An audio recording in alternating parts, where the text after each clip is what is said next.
There absolutely still is an opportunity to start a food and bev brand right now. Just be realistic about how long it's going to take and the path it is to get there. Like, whatever you're here, you can no longer bring it. $10 million brand in 1 year is very, very unrealistic, right? It takes time. So just settle in for the long haul if you're going to do it.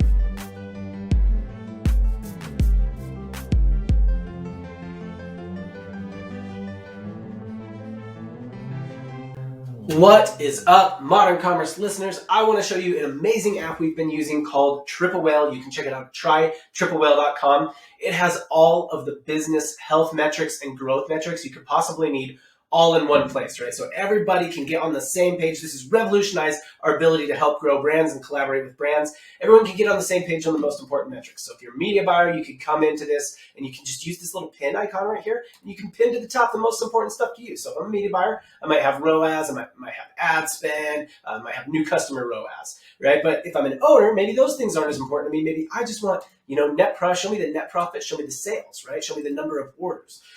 So everyone on the team can get in line, get, on the same page of what the most important growth metrics are, because it's different for every brand. So grab Triple Whale at trytriplewhale.com. Use it. I promise you it will make your growth path far more clear. And enjoy this episode of Modern Commerce. Welcome back, Modern Commerce. You're here again with Casey and John. We've got one of our exciting interview episodes here today. John is becoming one of the best interviewers I've ever met. We got a special guest that I'll let him introduce. John's actually in a special location today too. He might give us a little insight into that. John, what you got going on, dude? Yes. Yeah. So I'm in San Diego at Mission Beach. If anybody knows where that is, beautiful here. So if you hear like a roller coaster, there is a roller coaster to my right. I'm outside. I'm here for Geek Out. If you've heard of Geek Out, it's a great event. Speaking here, meeting some cool people, but excited to do our podcast today with Ryan Rouse. I did not ask you beforehand if that's the correct pronunciation. That is. Ryan Rouse of Highkey Snacks. Ryan, yeah, give us a little, background on you. Yeah, the short version, I'll try to keep it short. I spent the first 12 years of my career in finance. But in 2013, a buddy of mine from college came to me with an idea to start a ready-to-eat meal company called Factor 75. So we started that business with virtually no idea what we were doing. We certainly didn't know anything about marketing or food operations or any of the above, running a business. So not exactly the best lead in to start a business. I'll cut to the chase. I mean, eventually I was forced to learn marketing, and I was forced to not only learn it, but push all the buttons. So I would learn from people, buy courses on everything that we now know about growth marketing, how to run traffic, advertising, search, paid social, SEO, email automation, the whole kit and caboodle. So it wasn't exactly the funnest time in the world. We were struggling mightily. We eventually figured it out, but I did learn. I'm now in a much better position to lead all growth marketing functions because I've push those buttons myself, right? Intimately close to those buttons. So we ended up growing that business and it eventually sold out and got acquired for a large sum of money, which is great. And then since then, I did a lot of consulting, mostly with CPG brands, mostly in the consumable space and the better for you space, helping them with their e-com channels, direct to consumer and Amazon. And now I'm at Highkey. Nice. Yes. And you're head of growth at Highkey, VP marketing. I guess technically title? Chief Digital Officer. So all e-commerce and what rolls under me, what does that actually mean? That's Amazon, that's direct to consumer, that's customer service, that's social. Nice. Yeah. I mean, the titles, this is one of the things I'm learning as we've gotten acquired by Structured and we're at a bigger, titles matter to people. I didn't ever think titles mattered before, but yes, titles definitely matter. One thing I know about you that I think that is like really awesome. And we've had an episode of Modern Commerce before where we kind of like ranked marketing gurus. And coming in, I believe at number one or number two for us was Ryan Dice. And I also kind of cut my teeth on, I know that's kind of where you cut your teeth was with digital marketer courses, which is like, I feel pretty fortunate sometimes. That's also where I cut my teeth because there's like a lot of shysters, a lot of gurus selling you 4-year-old courses and stuff that I gotta like, that's what attracted me. But yeah, that's one thing I know about you as well. Yeah. Yeah, 100%. He was one of the very first. I bought the machine. Yes, It was the very first. I was at an event. So I started the event train, and I was telling this guy at the event that I just met that we had all these emails that I had to write. And he's like, you got to buy this program. It's the machine. So I bought it from Ryan Dyson, immediately just connected. I think that the breaks it down. Yeah. It really does. The information product category gets a bad rap because there are 90% probably, if not more, are bad. But the people that teach it, like I've learned everything I've learned from some sport sort of course or another, one form of course or another. I mean, yeah, I think we kind of look down on the gurus, but there are some really good ones that I like. In a lot of ways, I would say that digital marketer courses have definitely changed the course of my life. So like that's so funny though. Machine was, I think it was definitely the first high ticket thing I bought. I might have bought some of their tripwires before. Yes, I did that, and then I went to traffic and conversion. The moment I bought that, I ascended up from there. Bought that, and then one part of their community went to traffic and conversion. I remember my first traffic and conversion summit. I was completely blown away because when you're that new, and I knew nothing about marketing. And so every single session was mind-blowing information. Yeah, notes. Yes, it was awesome. And then aside from the people that you meet, we know this to be true, like Geek Out. I'm supposed to be there this weekend. I'm wishing that I was, but I love events. I love meeting people. I love learning.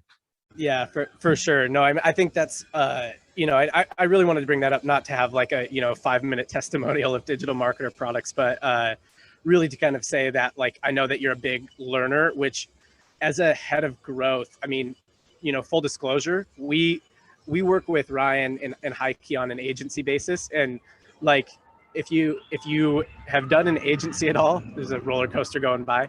Yeah. If you've done an agency at all, that there are clients that like, you're just kind of constantly having to have the conversation of like, you're kind of having to constantly educate them of how, like, what they can actually expect from direct to consumer, what, like, all these things, what actually you can do and help them with, and what is their responsibility. And I think a big reason Highkey has had so much traction so quickly on DTC is really because you have the background you have, and you're such a lifelong learner. So yeah, big props to you for that.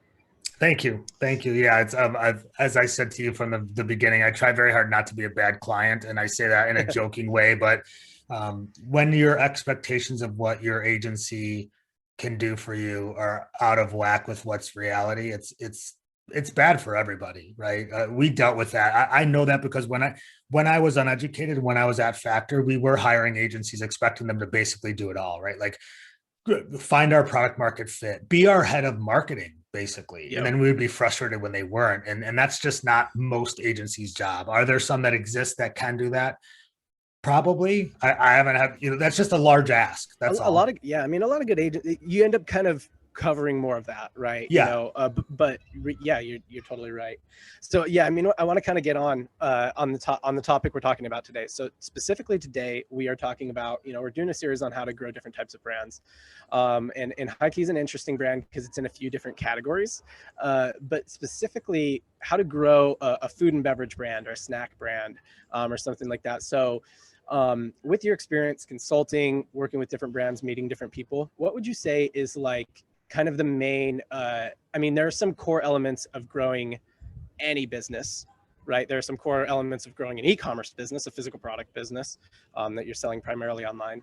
And then there's like some things that are just variations or tweaks or a little bit different about growing a food and beverage or a snack brand than say growing like an apparel brand or a jewelry brand or a fitness brand or something like that. So what have you learned over the years kind of specifically growing those like edible, consumable brands? Yeah, the first, I always, my co-founder, who's like a buddy of mine from college at Factor, he used to say, you put it in your mouth.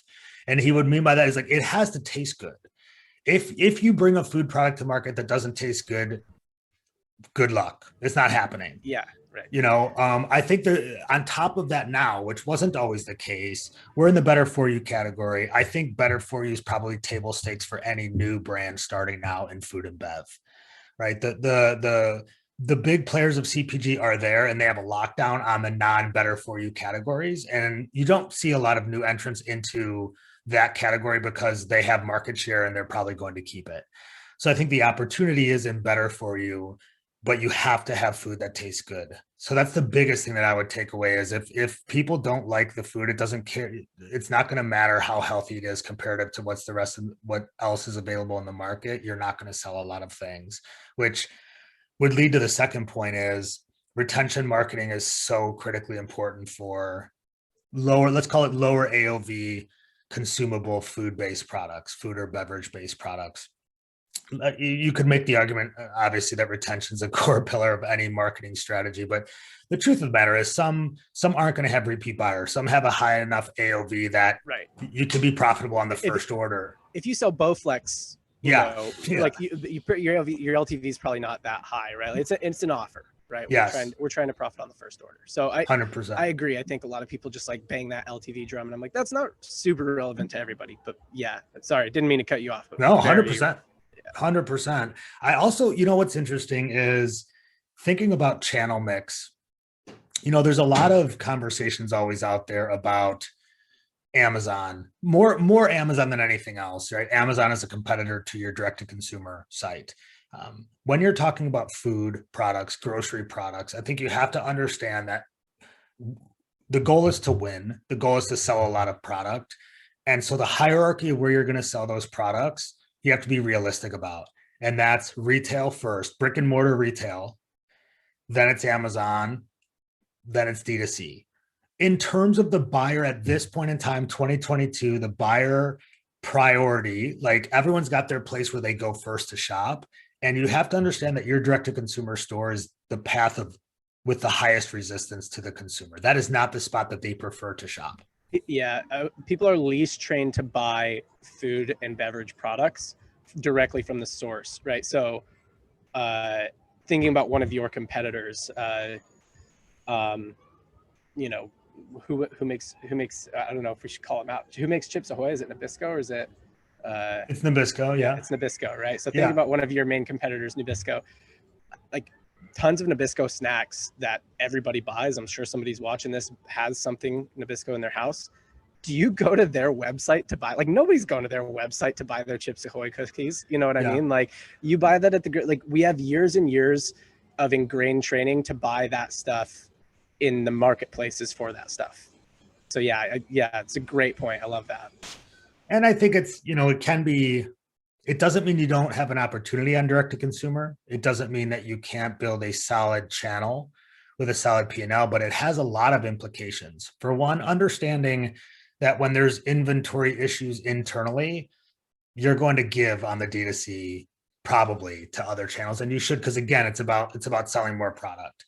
But it is not conflict. We're not in conflict with our sales team who's selling into retail. We all are on the same team.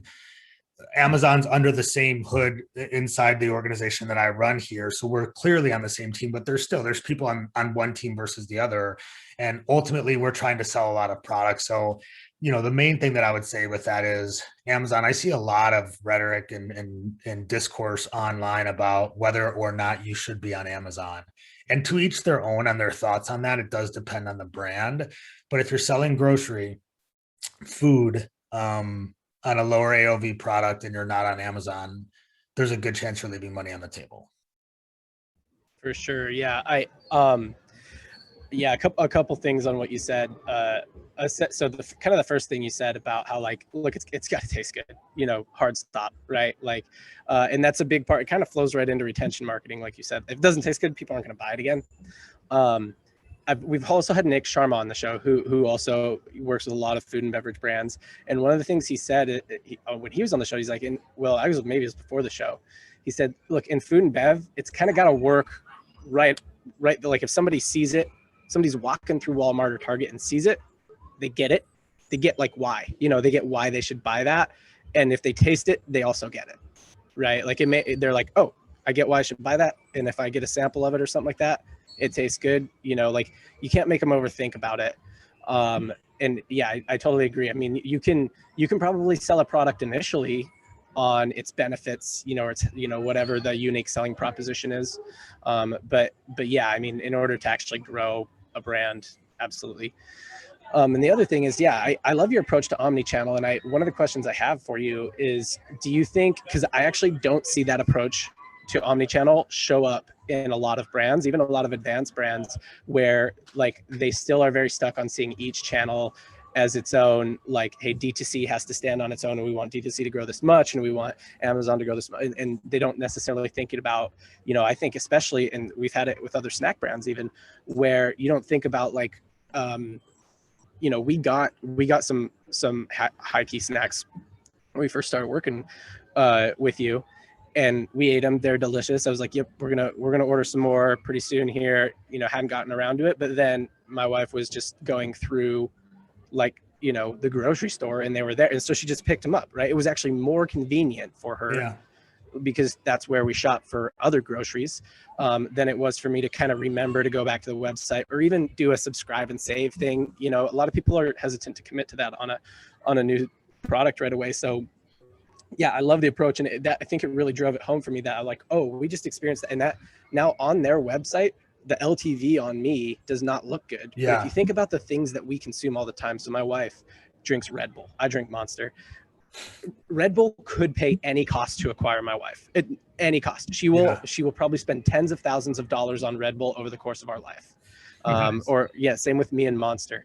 But it will be, I mean, we've bought it on Amazon, we've bought it in grocery store. I don't know if we've ever gone directly to site to buy it, but all over the place. So, I love your approach to omnichannel. Why do you think that some brands don't see it that same way? Do you think it's just an education thing, or do you think it is a misalignment? You talk about teams. Do you think it's a misalignment between teams and they just don't really have things structured the right way? Oh, that's such a good question. And I think it could go in a couple different directions. One, consider this.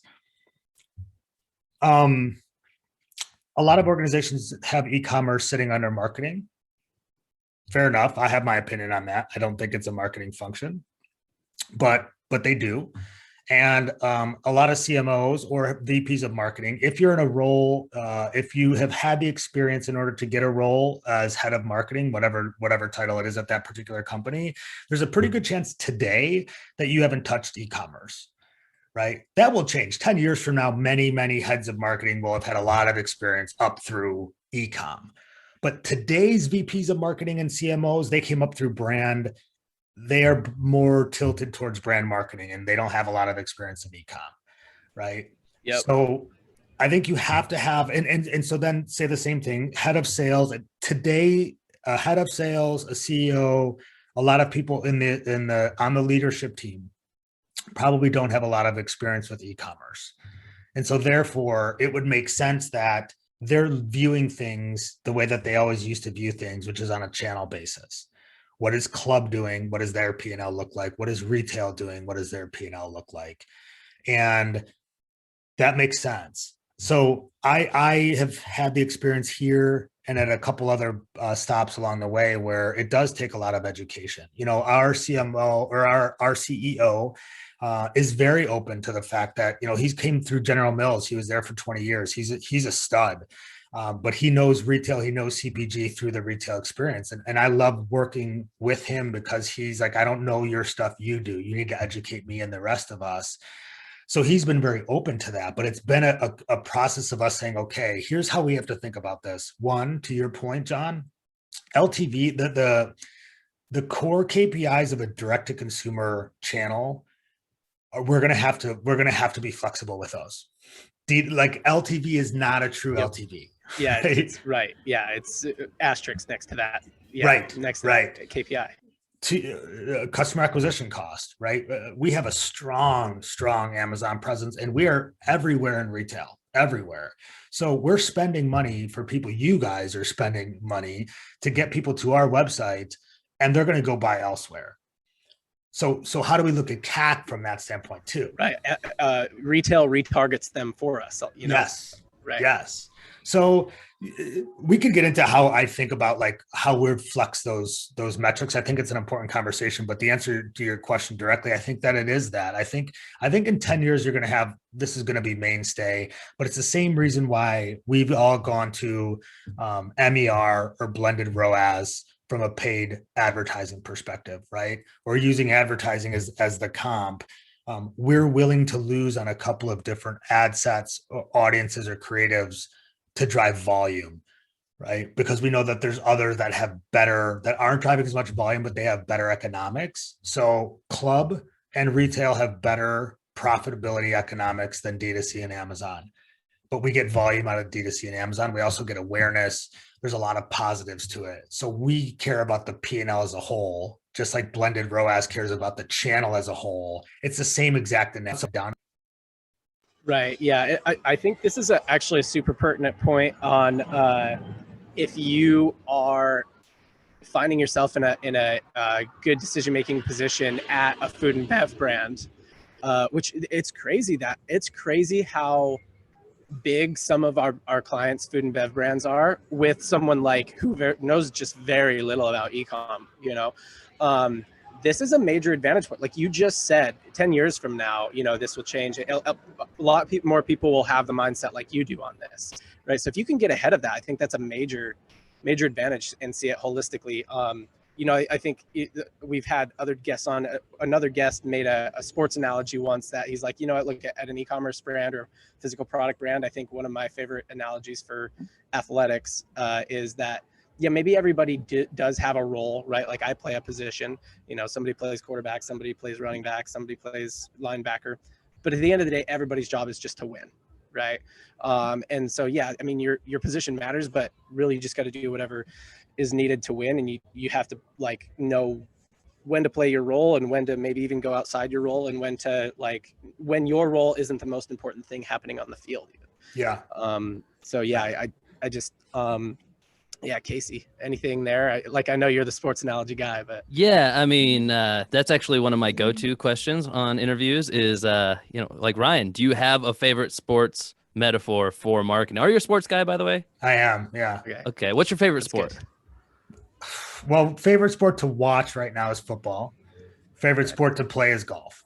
Gotcha. Okay. Cool. So with that in mind, do you have a particular, we've done a whole episode on this before, John and I ourselves, and we've asked it on a couple interviews, but I always like to hear new ones. Do you have a favorite kind of metaphor from sports that you can take to marketing? Yeah. It could be as simple as like be a team player or whatever. The one I always go to is everyone has a plan until you get punched in the face, which is absolutely true. You know, it's how many people want, which I wanted back in the day too. What's the 90-day plan? The growth plan, right? Like my favorite is when our brands partners come to us and they're like, yeah, so we're doing our annual planning right now in like Q1.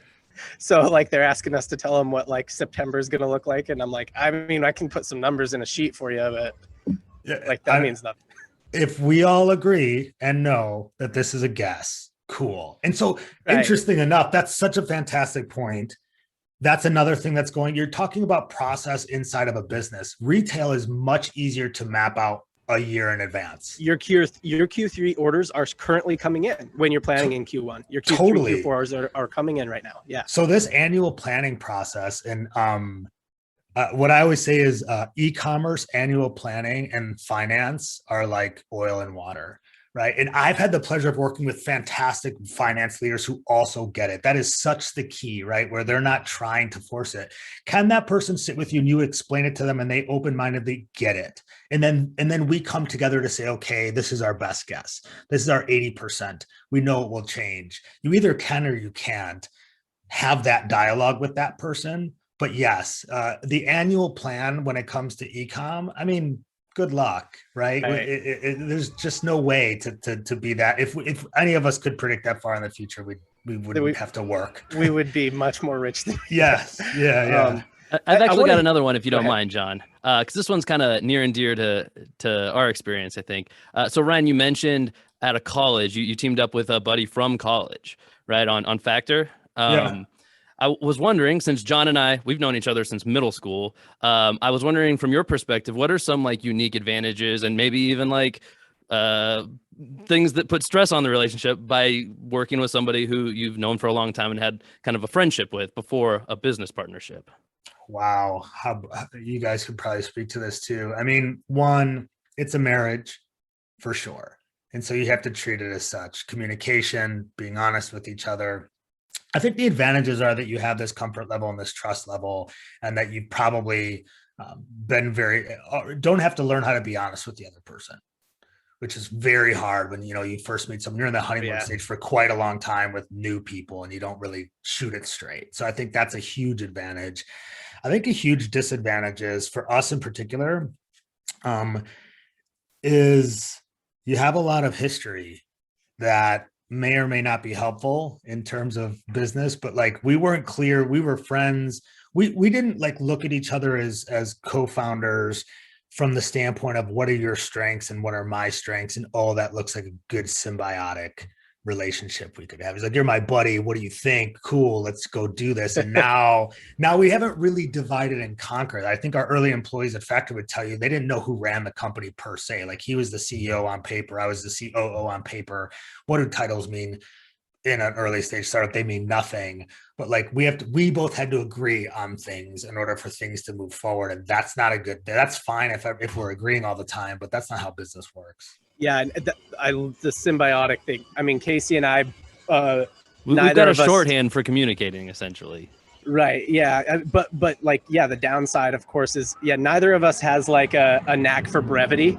Right. Yeah. So sometimes we take a long time on stuff that doesn't need to be, and we both like really think about stuff from all the angles. Whereas like sometimes someone who's just like, all right, like, we need to stop and make a decision here, is really valuable. But yeah, you're dead on. Like, more comfortable with each other, more straightforward. Yeah. Love it. Okay. I want to hit on one other thing around food and bev, and growing a food and bev brand, growing a grocery brand, a snack brand. I think another big thing, and I touched on it briefly, is that Highkey Snacks does really well, is like answer the question, like the Life Force 8 desire around, if you've ever kind of read Cash Advertising, the Life Force 8 desire around food and beverage, you'd think it might be like survival, but it's not at this point. You know what I mean? It's like enjoyment or some other things. So I think that one thing, there is an abundance in this category, right? Like, there are so many things, there are way more things that people can eat and that people are being shown like, look, this will be good, this will be good, this will be good, than they will ever be able to eat or consume. And so being able to answer the question of like who and why in a very simple way is another, I think, main element, especially in the traction phase for a food and beverage brand. So an example of how Highkey does this is you show some of your products being used as ingredients in something, and like it looks delicious, right? So right there, you're kind of in this category of maybe other things. It's a dessert. So your wafer product, you kind of have an ad where you show it kind of as an ingredient in a dessert, and right away you kind of are putting in this product of like, other things that look that delicious would be probably like crumble cookie ads and things like that, and then there's just a simple headline on there that says 2 grams net carbs, right? And so that, like, Highkey does that, like, kind of like the cross section of enjoyment of food and beverage and all of the core desires that people have around being healthy, like, I don't know, social approval, keeping up with the Joneses, all those things that people feel around being healthy and losing weight. Your ads like communicate that so well, which I think is huge for food and bev, because it is so easy to just get lost. We actually have another brand that is not in the better for you space.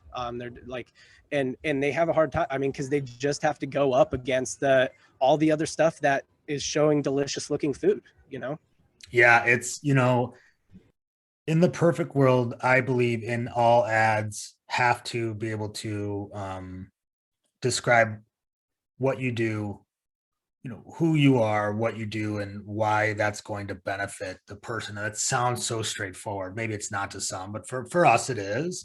How to do that is the challenge, right? So how do you right. tap into that desire? Like, easy to say, well, just write that in the copy and then just go, but that's got to be in the image on paid social. So I think I think a lot of our social team does a fantastic job with creative, And we have found, the three of us on the call, that that's working well inside the ad accounts for all those reasons. Yep. And maybe you don't know, but when we put that out, that's what it's doing. And so what are we? 2 grams net carbs. Like, the benefit statement is that's what it is. But the rest of it is, how will your life be better? Well, you're going to get to have dessert. Yeah, you're going to get to have dessert without all the sugar and all the carbs that it normally comes with. That's fantastic. And it's doesn't have to be explicit. It's like implicit inside the ad. Yeah. One other thing I like about that, just from like a mindset, because, you know, we have the benefit of working with many different brands, and we kind of just get a different vibe from brands from time to time. And you guys seem to like get it. We put you in the category, you guys get it. And I think there's a little bit of like ego removed from some of your products too. Like that whole, like, to the play John was talking about, that recipe kind of play of like, yeah, your product is the hero of that recipe, but it's not the only thing that ad's showing. You're saying like, hey, our stuff's great. It can be made even better with a little extra zhuzh added to it, right? Right. Using so many brands that just right over their head. You know, if you were like Kraft, you can show pictures of like Kraft singles all day, but wouldn't people rather see a grilled cheese sandwich, right? Yeah. Yeah, absolutely. Yep. Or walking around and peeling that off on the go, right? Like, how many of those did we used to eat? We were just like crushing one of those singles down. Yeah. Yeah. Okay. So I want to go into another round here of sort of a different line of questioning. And again, along the line of food and bev, I think it's interesting and easy to say, well, not easy, but interesting to talk about, all right, here's what's working for us right now and stuff like that. But let's say it's March 2022, and we are tomorrow, the three of us, launching a new like snack brand. Ryan, like, what do you think is like that? There's a few phases of e-com growth, right? And so I'll hit them. It's, you know, getting your initial sales, that 0 to 1 million type of, whether it's DTC or, and I'm not limiting to DCC. We could go anywhere with this. Yeah. That initial, like, people buy it, right? And then probably kind of 1 to 10 is another sort of, after 10, you're in a different kind of phase, maybe 10 to 25-ish, 25 to 50, 50 plus type of thing. March 2022, you know, if we're at 0, we're launching tomorrow. What do you think is like the first most important things that we're doing? And let's start by assuming we have solid product. We have good tasting product. Yeah. So we've identified that there is a need for this product and we're different in some way. Right. I am such a D2C person. When Factor was D2C only, we had no other choice. And so I'm very, very cognizant of the fact that my bias is D2C. But I'm also just a realistic business person. And so that's why I keep harping on, and I say this because I talk a lot about all these things when I'm on LinkedIn, right? Which is the only platform that I'm on. Right. And if you're on LinkedIn, excellent follow. Thank you. It's funny because I feel like there's people out there who think like I don't like D2C. I love D2C. I'm just realistic about it.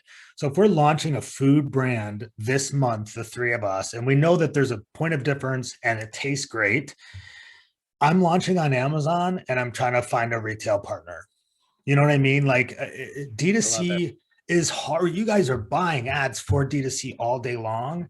It's hard. 5 years ago, not that hard, not as hard, cheaper, right? You can make a lot of mistakes and still get a reasonable customer acquisition cost. And today that is not the case. So I would put it this way. If we're going to launch D2C, we're probably going to need some investor backing. And I don't know if that's where I want to go.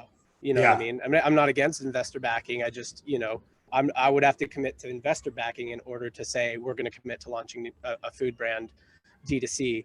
And I don't know that I would even want to take that prerequisite of launching with investor backing if it could potentially be bootstrapped. But there's a potential that, especially if one of us has connections or one of us has done something like this before, we could get launched on Amazon in more of a bootstrapped manner, right? Or do the legwork to get a retail partner, or get it into some smaller retailers, get some traction and some cash into the door that we can use, right? Yeah. The amount of cost and time that is required and skill sets that you have to go get. The three of us is probably the wrong comp because we could launch a D2C site, we could do that. But the three normal people, me, when we launched our business, you'd like, oh, let's just get D2C up. I think there's a minimum viable version of D2C you can stand up and be fine and have it there, have a presence.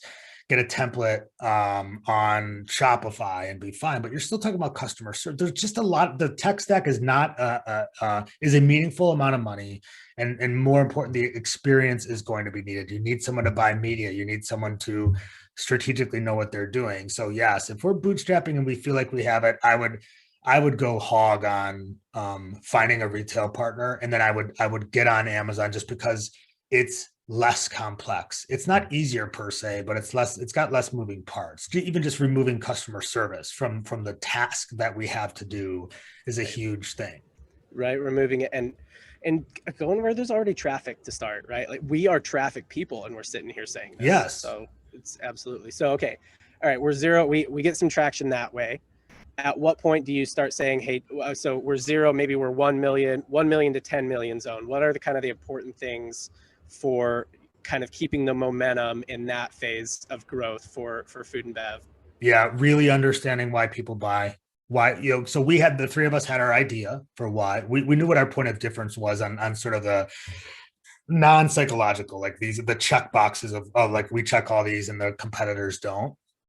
But in that first 6 months, I would talk to as many customers as possible, which presents a challenge because I just said we don't want to go D2C, right? But like get it in as many people's mouths as humanly possible and like get real feedback for why. We just talked about like, go ahead.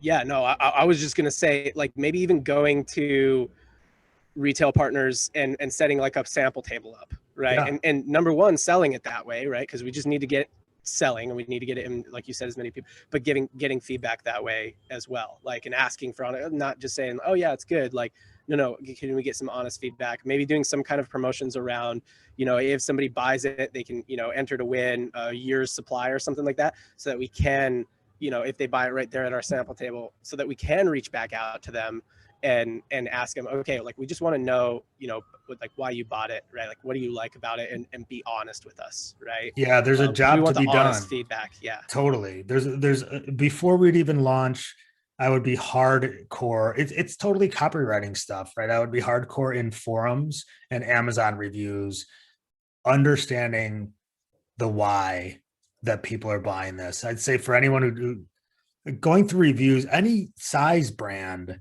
could go to their own reviews or someone else's reviews and start a Google Doc and copy and paste. You're not looking for nuggets that you need to then write. You're copy and pasting like just gold copywriting nuggets from customers in those that are hooks for your ads or for landing pages or for your emails. I mean, just the themes will start to appear where you understand what the job to be done, the 3 or 4 jobs to be done of your product are in the market. And that's the unsexy stuff that no one ever wants to really take the time to do, but it's the most important. I've got a question here about that. So how do you, as somebody on the brand side, deal with negative comments? Positive comments, obviously you're talking about how you can take the good out of that, take it, build it up. But I mean, countless amount of times now we'll deal with the brand and there's one negative comment on an ad and they're like, guys, I don't know if we should run this anymore. Like, right, what's your personal philosophy on when you see negative comments? Yeah. And where's the sort of like, granted, that's one person's opinion versus like, no, that's a legitimate, I always ask, so when customer service will come, a lot of, it's standard, like a lot of people are starting to complain about this. Okay, what does a lot mean? Because we might have just been selling a lot more product recently. So on a percentage basis, it might not be that much, right? First of all, if you're selling a premium product at a high cost, you're going to get a lot of negative comments about cost. You guys know that, you're watching it real time.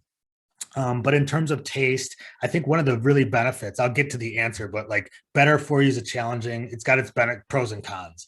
I think the time for better for you hasn't even come yet, because the generation who's only going to buy better for you stuff is the one beneath us, and they're not even in disposable income yet. They don't have as much as they will have in 15 years. Because it hasn't tasted as good as it can taste yet. Yeah, and they don't have the money. Like it's 20-year-olds now who literally won't buy anything but that, and they don't have the money to spend for premium stuff. So the time is in the future, I think, where the market share of better for you is going to actually tilt and the tipping point. So that's a good portion for the future. The challenge with better for you is ingredients, so people have learned their health from whoever they've learned, gurus in the marketplace, podcasts, books. That's how I learned all of it too. And just like us with marketing, so whatever they believe to be true about different ingredients may not be based in fact or science, just on what they heard in their Facebook group. And so they'll come in on our ingredients hard and they'll be like, why are we using that? And so my personal stance, Casey, to answer your question directly, is I'm fine with negative comments in there. I think we should address all of them. I think it's better for someone to come in and read an ad and look at the comments and see the brand there answering questions to a certain point. If it's crazy out in left field and really, someone just wants to come in and hate, I think it's easy enough to hide. But if they just don't like your ingredients, I think answering the question of why you're using those ingredients is the way to go. Or price, like, this is a premium product, right? Like it's going to have a higher cost to it. We understand that not everyone can afford that, and that's it's the cost of doing business. Yeah. Love it. All right. So that's zero to traction, 1 to 10 million, really understanding your customers, why they buy. So you have that understanding. Let's say, we're growing. What is the key sort of, and the reason you say that in 1 to 10, that's the key to breaking through 10, is to really like get into who's buying this and why, because it will get a lot easier, right? Yes. Like you'll know where you should be in your retail stores. Like, should you be next to, like, which aisle should you be on, literally, right?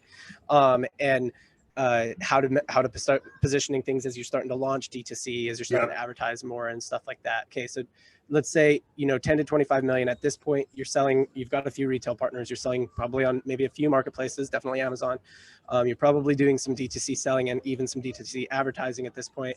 What would you say, kind of in that 10 to 25, 10 to 30 million type of phase, is like the key to getting past the 25 million and into that next phase? Innovation. I mean, what's going to drive retention is innovation, 1000%. It's to your point earlier, there's so many different competitors, and the chances are that your customers will try all of them, and they may come back to you at some point. They may not. They may like you and not come back to you.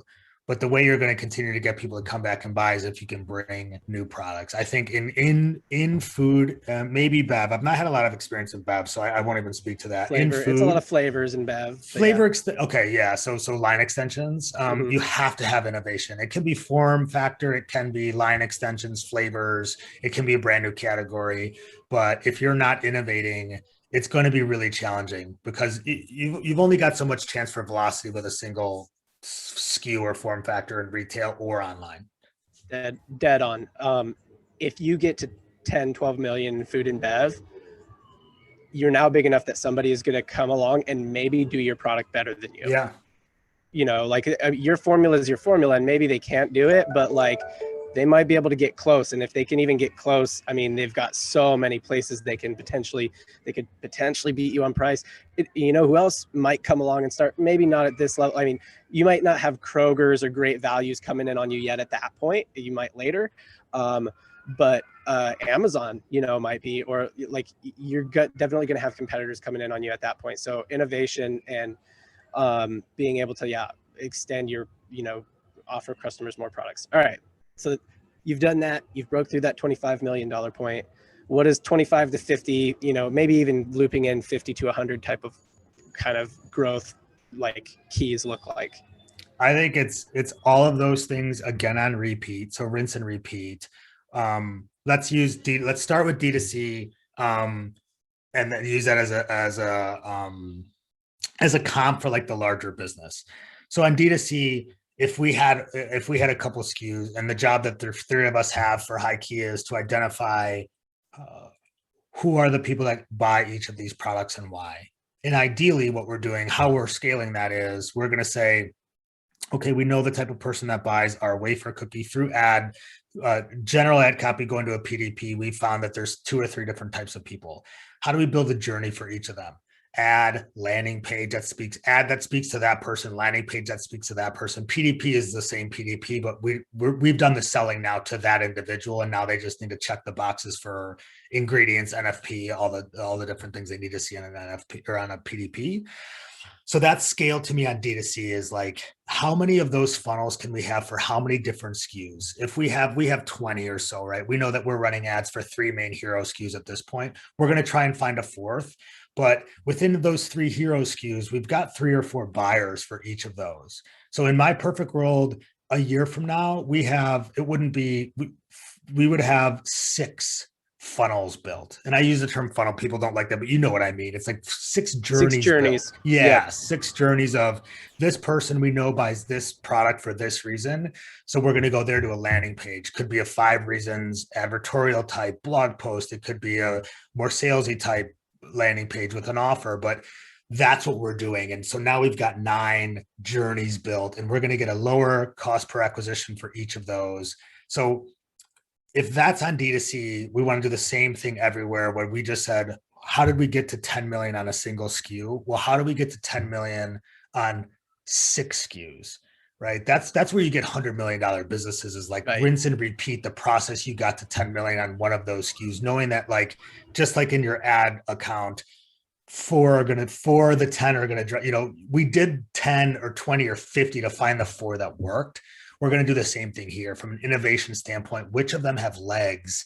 Which of them, we're going to need 5 or 6 SKUs or 7 in retail broadly distributed across, and we may have 15 that all help the P&L on online, but you got to rinse and repeat the 0 to 10 process for 5 more SKUs. That is it. I mean, really 25, 50 million plus. I mean, I don't know how, if there's different changes in a billion, but a lot of it is just, you've got a formula at that point. How do you kind of recreate it, refine it? The only thing that I will add at that level of business growth is us 3 at that point, we are, as people and business leaders, going to have grown quite a bit. Yeah. To be able to correctly assemble and allow teams to support all of that, right? And have them be the right amount of process and the right amount of nimble, right? And that balance and stuff like that. So that's probably the other major challenge, is that a lot of times people who've led businesses from 25 to 100 million are not the same kinds of people led them from 1 to 25 million. And that can be good or bad. And sometimes those 25 to 100 million people, they're missing some stuff, right? It's going to be key for them. But the 1.5 million people is like, you think you kind of think nimbly, right? Like, there's got to be, or you can't be tripping over dollars to pick dimes anymore. You can't be hustling every down anymore. So that's such a good point. That's right. I mean, I didn't talk about team. I stuck to product and marketing, right. But like the team is probably, it's as important, maybe more at that important. level. Absolutely right. I mean, 1000%. I will say our founder, AJ, he's not a CEO, he's a founder, and he knows it. And he's built and sold multiple businesses, but he knows he's not a CEO. He doesn't want to operate his businesses. And so he's done this multiple times, but at Highkey, he went and found a 20-year General Mills guy who's a stud CEO of a CPG company, who's watched multiple $100 million brands, $1 billion brands. So he brought him in, right, in year 1.5. Like, how smart is that? Because now this guy, you no longer have to deal with what you just said, which is a huge chasm of like, do you have the people in place that can get you to the goal that you have in mind? And it's very possible that you have people in place to get you to your next goal, and then you may rethink that's a path too.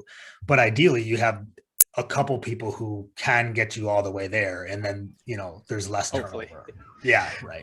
Cool. Well, Ryan, it has been good talking with you. We'll wrap up now. So I'm going to give you a second here. We kind of end every episode with what we call a parting shot, right? So through this conversation, through the ideas that we've kind of shared, and like maybe kind of thoughts that have been unlocked in your mind, what would you say, on this topic of building food and beverage brands, growing food and beverage brands, if somebody skipped straight to the TLDR version here, what would you say is sort of your parting shot or your main kind of piece of wisdom to give anyone in this space?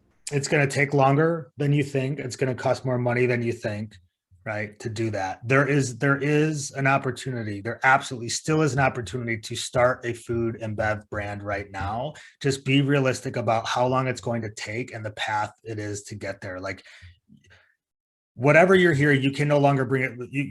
$10 million brand in 1 year is very, very unrealistic, right? It takes time. So just settle in for the long haul if you're going to do it. That's great words. Yep. You got to be realistic when you're growing stuff, right? Yeah. So thank you, Ryan, for joining us on this episode of Modern Commerce. John, thank you as always for doing this with me. Modern Commerce, thank you for watching. We always appreciate it. If you like this video, please remember to give us a thumbs up on the video. Drop a comment for us. Don't forget to subscribe and hit the bell icon to get notifications about whenever we drop new content. And as always, until next time, we'll see you.